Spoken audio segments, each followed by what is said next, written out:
नमस्कार दोस्तों, भारत व्यू पर आपका स्वागत है। मैं हूं आपका होस्ट और दोस्त। कुछ समय पहले व्हाइट हाउस के एक सन्नाटे भरे कमरे में सफेद बालों वाले फूफा जी सैंडविच खाते खाते बौखला गए। उनके दिमाग में सिर्फ एक सवाल गूंज रहा था, शांति का नोबेल प्राइज मुझे कैसे मिलेगा।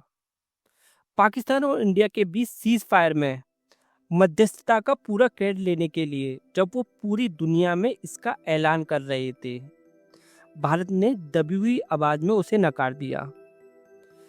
इससे भी आके यूक्रेन और रसिया के बीच सीज फायर का प्रॉमिस, उसके लिए भी वो रसिया को कन्विंस नहीं कर सके, ना ही इंडिया को रसिया से ऑयल इंपोर्ट करने से रोक पाए। पर इंडिया अपने सेल्फ इंटरेस्ट को सर्वोपरि रख रहा है, यही बात उनसे हजम नहीं हो रही थी। यही सोचते सोचते उनकी आंखें तमतमाई और एक ट्वीट पूरी दुनिया में घूमने लगा, इंडिया पर 50% टैरिफ लगाओ। यही वो मूवमेंट था जब भारत की जियोपॉलिटिक्स में एक नया मोड़ आया।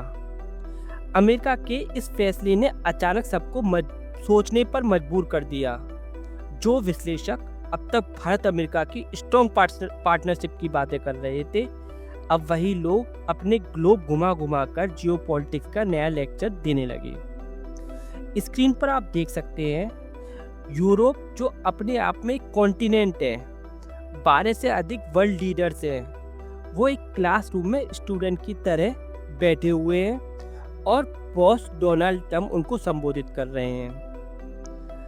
ये एक तरीके से डोनाल्ड ट्रम्प के ईगो को मसाज करने के रूप में देखा जा रहा है। यहाँ तक कि कुछ जाने माने जियो एनालिसिस्ट ने तो यहाँ तक सजेशन दिया कि डोनाल्ड ट्रम्प के ईगो को मसाज करने के लिए इंडिया को भी यही करना चाहिए। लेकिन इंडिया 1,40,00,000 का देश, जिसने हिस्टोरिकल सैंक्शन झेले हैं और अपने सेल्फ इंटरेस्ट और स्ट्रेटेजिक ऑटोनॉमी को सर्वोपरि रखा है। लेकिन यहीं पर सबसे बड़ा सवाल उठता है, अगर अमेरिका भारत पर आर्थिक चोट करेगा तो क्या भारत को चाइना की ओर फिर से देखना पड़ेगा? लेकिन यहाँ पर एक बड़ी कॉम्प्लेक्सिटी है। चाइना के साथ रिश्ते सुधारना कोई आसान काम नहीं है। क्यों? क्योंकि पिछले 2 दशकों से अगर आप चाइना का बिहेवियर ऑब्जर्व करेंगे तो उसमें सलामी स्लाइसिंग स्ट्रेटजी, जिसके द्वारा चाइना लैंड ग्रैब करता है, गलवान इंसिडेंट जिसमें 20 इंडियन सोल्जर्स की शहादत होती है, और अन्य strategy like string of pulse और ग्रोइंग एंटी चाइना सेंटीमेंट्स जो इंडिया में बढ़े हुए हैं। तो एक तरफ ट्रम्प का इकोनॉमिक प्रेशर है, तो दूसरी तरफ चाइना के साथ यह कॉम्प्लिकेटेड हिस्ट्री। इसी डिलेमा में फंसे इंडिया के लिए क्या स्ट्रेटजी बनती है? लेकिन दोस्तों, यह सिचुएशन कोई नई नहीं है। पिछले 2 दशकों में बार बार साबित हुआ है कि जब फैक्ट्स बदलते हैं तो हमें भी अपने आइडियाज बदलने पड़ते हैं। भारत के लिए आने वाले 20 सालों में न अमेरिका को छोड़ा जा सकता है और न ही चाइना को नज़रअंदाज किया जा सकता है। हकीकत यही है कि हमें बैलेंस करना होगा, कभी वाशिंगटन के साथ, कभी बीजिंग के साथ। लेकिन मोदी जैसे शूट पॉलिटिशियन के लिए यह कोई नया चैलेंज नहीं है, और यही वजह है कि कल हमने अजीत डोभाल और वांग जी की मीटिंग देखी। ये मीटिंग एक स्पेशल रिप्रेजेंटेटिव मीटिंग थी, जिसके बाद पूरी दुनिया समझ गई कि भारत अपने ऑप्शन खुले रख रहा है। अब यहाँ आती है रियल चैलेंज। इंडिया और चाइना 2 एंशिएंट सिविलाइजेशन हैं, 2 न्यूक्लियर पावर हैं, वर्ल्ड की 40% पॉपुलेशन जिनके पास है। लेकिन इन दोनों के बीच सबसे बड़ी अड़चन क्या है? 3000 किलोमीटर से भी बड़ा डिस्प्यूटेड बॉर्डर।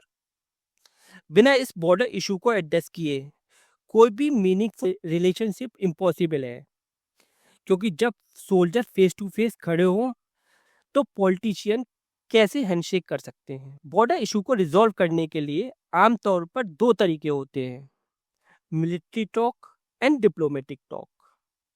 इंडिया और चाइना ने इसमें एक और लेयर ऐड की है, जिसे हम बोलते हैं स्पेशल रिप्रेजेंटेटिव टॉक। पर ये स्पेशल रिप्रेजेंटेटिव टॉक कोई नई बात नहीं है।